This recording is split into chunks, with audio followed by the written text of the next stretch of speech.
"You are never built for the kind of life I am stepping into."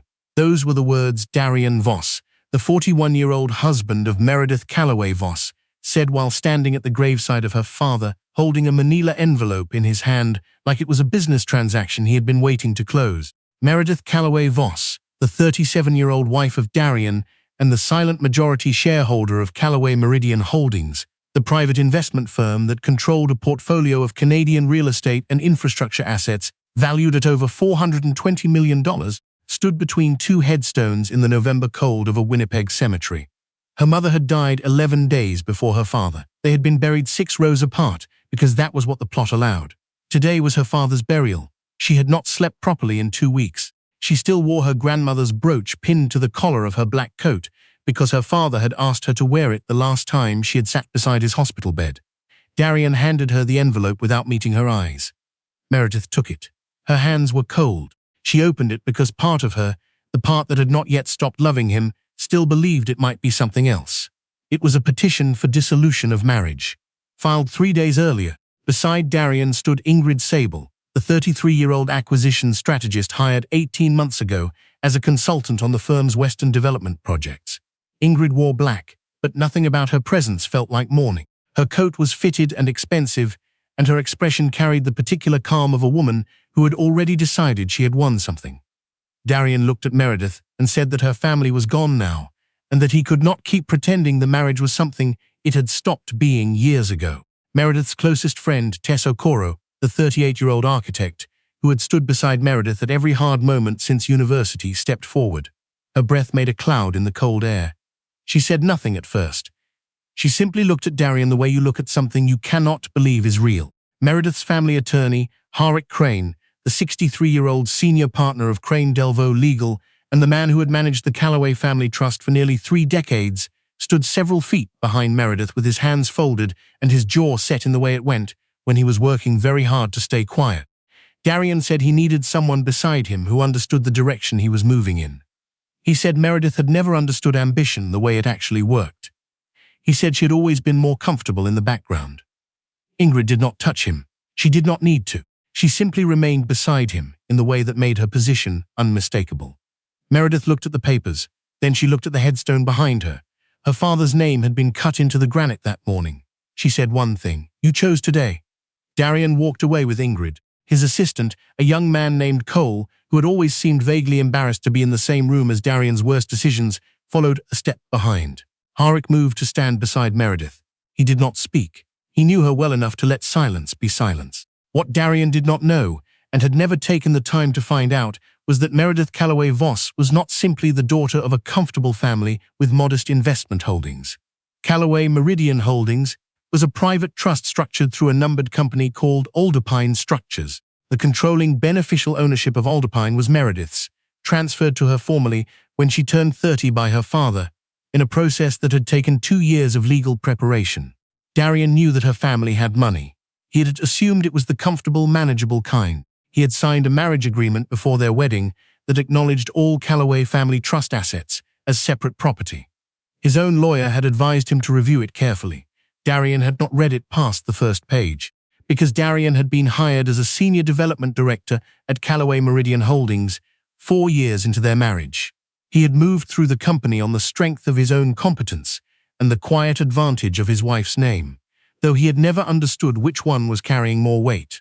The morning of her father's burial, before the cemetery, before the envelope, Meredith had been sitting in a hospital waiting room chair, still wearing the same clothes she had worn the night before, reading through development approval documents on her phone because a project deadline did not stop for grief. Her father, Aldous Callaway, the 71-year-old founder of Callaway Meridian Holdings, had asked her 2 days before he died whether she had eaten anything. That was the question that had nearly broken her. Not the diagnosis, not the timeline, not the machinery of the hospital around her. That small fatherly concern, whether she had eaten, whether someone was taking care of her in the middle of everything. He had also asked whether Darian had come. Darian had not come. She had sent him 4 messages across 2 days. One when her father's condition worsened. One when the doctor asked whether family should be gathered. One that said simply that her father was asking for him. And one, the last one, that said only please. His responses had been brief and task-oriented. He was in meetings. He had a site walk. He would try to come by the weekend. Her mother, Lise Calloway, had died before any of this 11 days earlier from a stroke that had given no warning. They had been in the middle of an ordinary Tuesday. Lise had been organizing seed packets for a spring garden she would not live to plant. Meredith had managed both of her parents' final weeks, their hospitals, their paperwork, their comfort, largely alone. She had also continued quietly, and without telling anyone who did not need to know, to protect the company her parents had built, because a real estate portfolio worth $420 million did not pause for funerals, and the people who wanted to redirect its governance were watching for signs of weakness. Tess had been there for everything. She had brought food that Meredith mostly forgot to eat. She had sat in hospital hallways and said nothing useful because nothing useful could be said. She had also been the one who, 3 weeks before the burial, had seen Ingrid and Darian leaving a downtown hotel together on a Thursday morning, when neither of them had been scheduled to be anywhere near each other. Tess had not told Meredith that day. She had waited because the timing had been impossible, and because she had hoped, foolishly, that it might resolve itself into something explainable. By the time it was clearly not explainable, Meredith's mother was already in the hospital. The day after the burial, Tess told her everything. Meredith listened without interrupting. She sat at her parents' kitchen table in the same coat she had worn to the cemetery. The house was quiet in the particular way of a house that still held the shape of people who were no longer in it. Her mother's reading glasses were on the counter. Her father's chair was pushed out from the table at an angle, the way he always left it when he planned to come back. When Tess finished, Meredith was quiet for a moment. Then she asked how long. Tess said she thought at least 8 months, maybe longer. Meredith looked at the kitchen window. It had started to snow, the first proper snow of November. She said that she needed to make a call. The first call was to Harik. He arrived within 40 minutes, which was how long it took him to drive from his office on Portage Avenue. He brought his briefcase and a paper coffee cup and the expression of a man who had been waiting for this call and had hoped it would never come. They sat at her father's table. Harik opened his briefcase and placed a single sealed envelope on the table beside the coffee cup. "Your father asked me to give you this," he said. "He said you would know when it was the right time." The outside of the envelope said in her father's handwriting, "Open when someone treats your patients like a flaw." Meredith held it for a moment without opening it. Then she put it in the inside pocket of her coat against her chest. "First tell me what we are working with," she said. Harik told her. The marriage agreement protected the trust entirely. The portfolio was untouchable in any divorce proceeding. Darian's employment at Callaway Meridian Holdings was at the discretion of the board, which was structured to reflect Alderpine's majority ownership position. His compensation, his project authorizations, his development portfolio, his travel accounts, his consulting approvals, all of it existed inside a structure that Meredith controlled entirely and that Darian had spent 4 years believing he had earned on his own. Harik also told her that over the past 6 months, someone had been running expense approvals through the Western Development budget that did not align with actual project deliverables. Luxury hotel bookings classified as stakeholder hospitality. Design consulting fees paid to a numbered company that did not appear to have any registered business activity. Travel expenses for itineraries that did not match any documented client meetings. Meredith asked who had flagged it. Harik said it was Petra Delvaux, the firm's internal auditor, who had quietly escalated the file to him 3 weeks ago and asked him to hold it pending the family's situation. Petra had not wanted to add to Meredith's weight during the hospital weeks. She had preserved everything. Meredith asked whether it was enough. Harik said it was a beginning. He said there was also a young architect named Soon Adebayo, the 29-year-old junior design lead on the Northern Corridor project, who had been trying to raise a concern about intellectual property for 2 months. He had been reassigned twice and warned once, informally, by Cole, Darian's assistant, that raising the issue further would reflect poorly on his professionalism. Soon had documented everything. Meredith asked Harik to arrange a meeting with Soon for the following morning. She spent the rest of that night at her parents' house, not sleeping, reading through company files on her laptop with her father's old reading lamp on because the overhead light in the kitchen had always been too harsh. She found the expense trails easily once she knew where to look. The numbered consulting company had been approved by Darian and co-signed by the firm's operations director, a man named Phelim Gast, the 55-year-old longtime deputy who had aligned himself with Darian's rise in the company and had recently begun positioning himself as a candidate for an executive role that did not yet exist. Phelim had also been the one who told 2 senior staff members, in what he believed was a private lunch conversation, that Meredith's involvement in the firm was largely ceremonial, that she was a grieving daughter managing an inheritance and that the real operational leadership was moving toward a new generation. That comment had been reported to Harik by one of the staff members the following week. Meredith wrote it down. She met Seun the next morning in a small conference room in the firm's Winnipeg office. He arrived early, wearing a jacket that was slightly too formal for the building, and carrying a manila folder. He held the way people hold things they are afraid might be taken from them. He stood when she entered. She told him to sit down and that she was listening. Seun spoke carefully at first. He had been mentored by Darian 18 months ago when he joined the firm. Darian had reviewed his concept work for the Northern Corridor mixed-use development and told him it had real potential but needed market shaping. Darian had suggested a collaborative process, weekly reviews, a formal mentorship structure. Seun had trusted it. 8 months later, Darian had presented a revised development concept to the different name, different rendering style. Same structural logic, same site relationships, same phasing approach. The bones were Seun's, the credit was not. When Seun had raised the concern with his direct supervisor, he had been reassigned. When he had tried to document the issue through internal channels, Cole had told him informally that Darian was a senior executive with deep relationships in the firm, and that junior staff did not make accusations without consequences. Seun had kept everything. Dated files, meeting notes, version histories, email chains where Darian had praised specific ideas that later appeared in his own materials without attribution. Meredith looked at the folder on the table between them. My mother used to say, she began, that when a person with power takes credit from a person without it, they are not just stealing work, they are erasing proof that someone was here. Seun looked at her. He did not understand yet what she was, exactly, but something in the room had shifted. Will you protect me? He asked. Yes, Meredith said. And the work. The next 3 weeks moved with a particular kind of discipline that grief sometimes produces. Not the chaotic energy of anger, but the focused, methodical pace of someone who has nothing left to lose by being accurate. Petra worked through the accounting trail. Every fraudulent expense was documented, cross-referenced, and preserved in a sealed digital archive. The numbered consulting company was traced to a registered agent in Alberta with a mailing address connected to Ingrid's personal accountant. The design consulting fees, it turned out, had partially funded Ingrid's own freelance practice, a practice that was not supposed to exist under the terms of her consulting agreement with Callaway Meridian Holdings.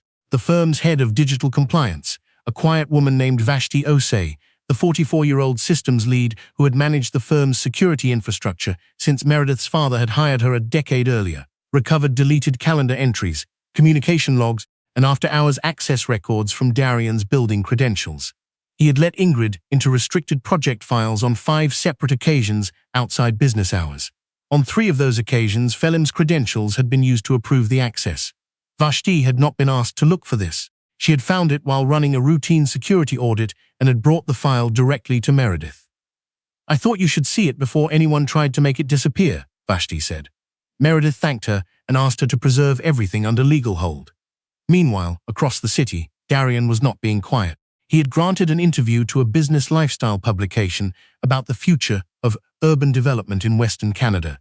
The interviewer had asked whether his soon-to-be ex-wife would be attending the firm's upcoming investor gala.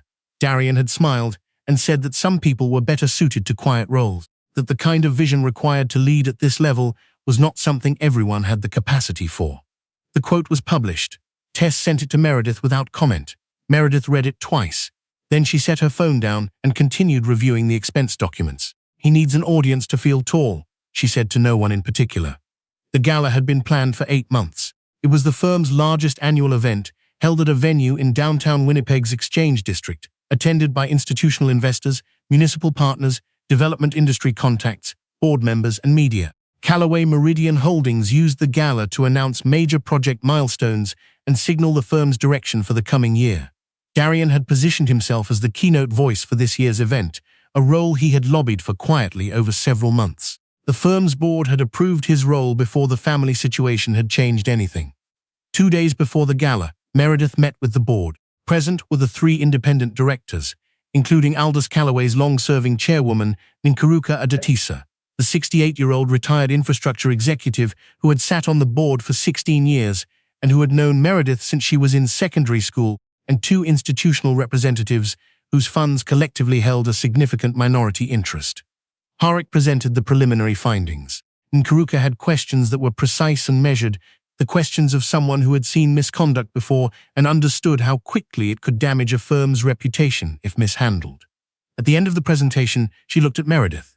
"What is your recommendation?" Nkaruka asked. Meredith said she wanted to let the gala proceed. She said cancelling it would allow Darian to frame everything as a personal dispute between a grieving ex-wife and a successful executive. She said the gala gathered everyone he had misled in the same room: the investors, the board, the partners, the employees, the journalists who had been fed a particular story about his leadership. She said she wanted the truth to reach them in a place where they could not look away from it. Nkaruka was quiet for a moment. Then she said, "Proceed." Meredith went alone to her parents' house that evening. She brought the envelope. She sat at her father's desk under his reading lamp with the snow coming down outside the window, and she broke the seal. Aldous Calloway's handwriting covered 2 pages. The letters were steady, deliberate, the handwriting of a man who had written things carefully because he believed words carried weight. "My dear Meredith," the letter began, "do not mistake your patience for weakness, and do not let anyone else make that mistake for long." She read without stopping. He had written that the firm had been built not to accumulate power, but to create something that could outlast him. That the reason they had structured her ownership quietly was not deception but protection.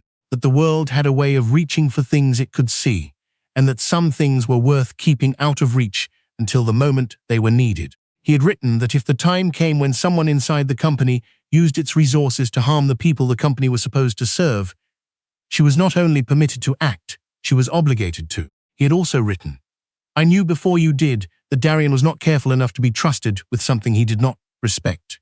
I kept that to myself because it was your life and not mine to decide.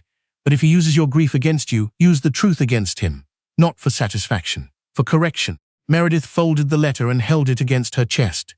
Then she opened her laptop and called Harwick. "We are ready," she said. The gala venue was a restored heritage building in the Exchange District. Its original brick walls hung with the firm's project photography and its upper mezzanine arranged for the evening's presentations. Guests arrived in the kind of good coats that Winnipeg winters required. Institutional investors from Toronto and Vancouver stood near the heated entry with drinks. Municipal contacts moved through the room with the careful sociability of people who were always working. Board members gathered near the mezzanine railing. Darian arrived with Ingrid on his arm. He wore a dark suit and the particular expression of a man who believed that every room he entered was improved by his arrival. He paused at the entrance long enough for the event photographer to catch him. Cole stood a step behind, holding 2 phones and a printed program. Phelim was already inside, stationed near the investors, working the room with the practiced warmth of a man who was auditioning for a promotion he believed was now within reach. A social columnist for a city lifestyle publication, a woman named Ren Picot, the 31-year-old culture writer whose casual pieces had spent 2 months subtly rehabilitating Darian's image since news of the divorce had circulated, moved through the room with her phone held low, already composing. Meredith did not arrive through the main entrance. She arrived through the side door that had been her family's entrance to this building for 15 years, the one that connected directly to the operations level, the one that staff used when they needed to move without being seen. She wore a black dress that was simple and a coat she did not remove immediately. Her grandmother's brooch was on her lapel. Her father's watch was under her sleeve. Tess walked beside her. Harwick followed. Vashti and Petra moved behind them in their own quiet way. Soon was already inside, seated near the back, with a legal contact Harwick had arranged for him. He looked less like a man carrying a secret and more, for the first time, like a man who knew the secret was going to matter. In the main room, the event host called for attention. He introduced Darian with phrases that had clearly been provided in advance. Visionary, generational, the kind of leadership that redefines what a family firm can become. Darian walked to the front. He let the applause last longer than it needed to. He thanked the board, the team, the investors. He spoke about vision and pressure and about refusing to wait for permission. He said the firm was ready to step into a new chapter of leadership. Then he paused, and in the particular way of a man who wanted to be seen enjoying his own cruelty, he said he also wanted to acknowledge Ingrid Sable for understanding the cost of real ambition. He said that not everyone in a person's life was built for the pace that excellence required. He did not say Meredith's name. He did not need to. Everyone in the room who knew the situation felt the sentence land. Tess, standing near the side wall beside Meredith, exhaled slowly through her nose. Meredith did not move. She had absorbed things like this for months. It was a specific kind of discipline, knowing that the moment you were most angry was often the moment you needed to be most still. Darian finished. The lights dimmed for the presentation segment. The screen at the front of the room was supposed to show the firm's annual project highlight reel. The reel Darian had approved.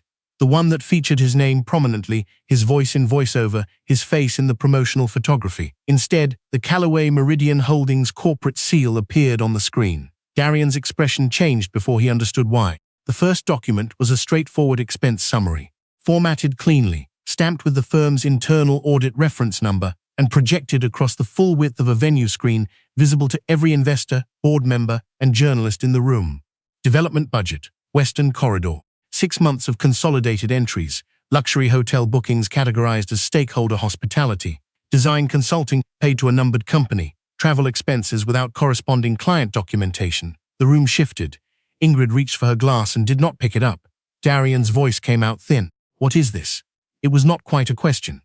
The next document appeared, the numbered consulting company, the registered agent, the connection to Ingrid's personal accountant.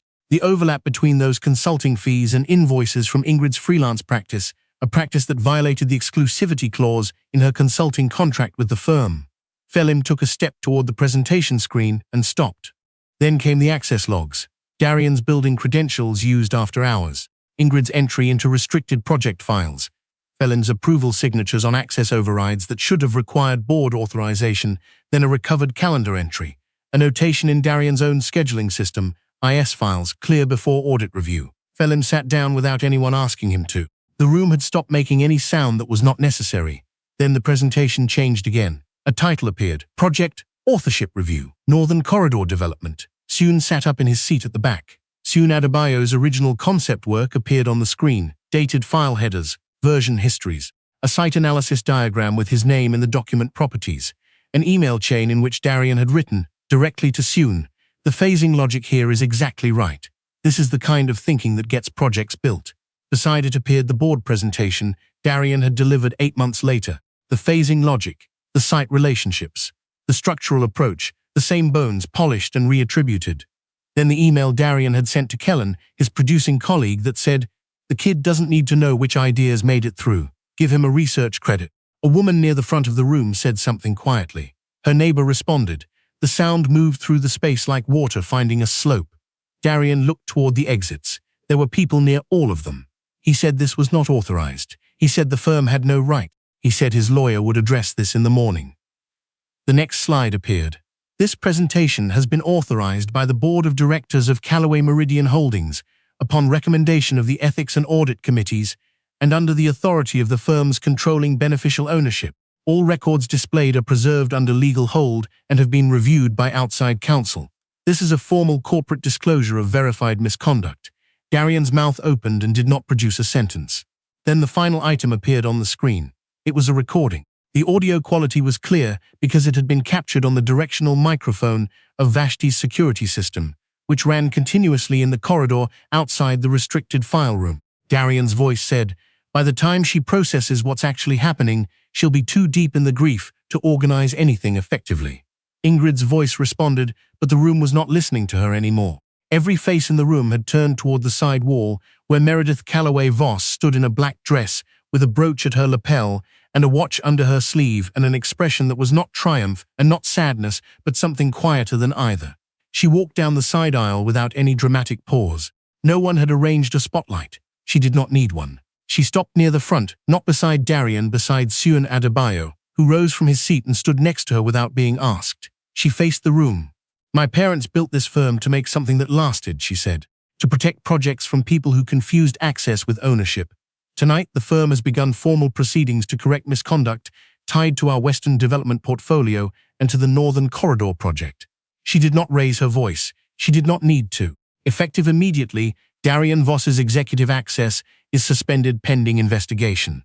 Felim Gast is placed on administrative leave pending audit review.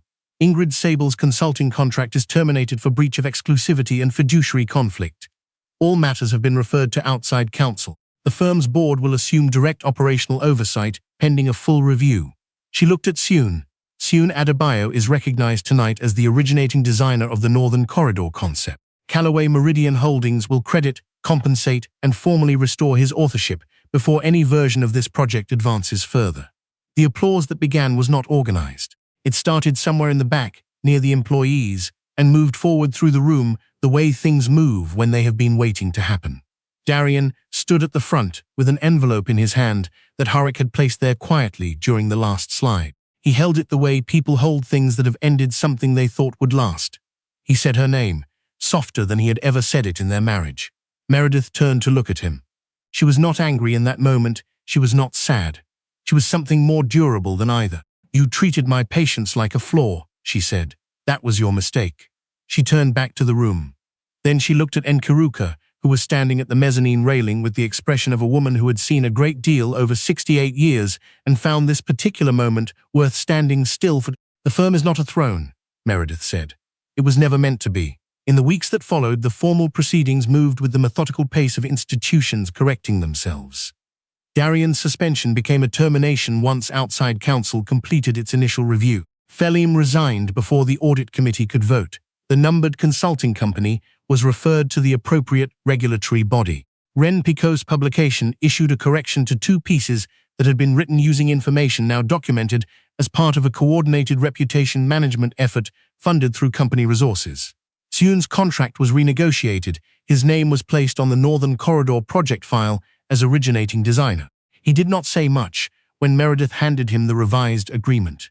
He signed it with hands that were steadier than the first time she had met him, and then he thanked her, and she said there was nothing to thank her for, that the work had always been his. The divorce proceedings were concluded without dispute over the trust. Harik had been right. The structure was clean. There was nothing for Darian to reach. Meredith sold the house she and Darian had shared and spent a week at her parents' house before deciding to keep it. She repotted her mother's winter plants, which had survived the weeks of neglect on their own particular stubbornness. She fixed the overhead light in the kitchen that had always been too harsh, and found that she did not mind it as much as she had expected. She wore her grandmother's brooch to the first board meeting she chaired as active managing director. She wore her father's watch under her sleeve. She sat at the head of a table that had always had her name on it, in a building her family had built, in a city where the first snow of November had already come and gone, and left the streets quiet and clear. Outside the office window, Winnipeg spread in every direction, grey and cold and enduring, in the particular way of prairie cities that know how to wait out winter. Meredith looked at the room around her, then she opened the meeting. Some people are built for quiet roles. Darian had said that about her in a published interview, meaning it as a diminishment. He had not been wrong about the quiet. He had only misunderstood what quiet was for.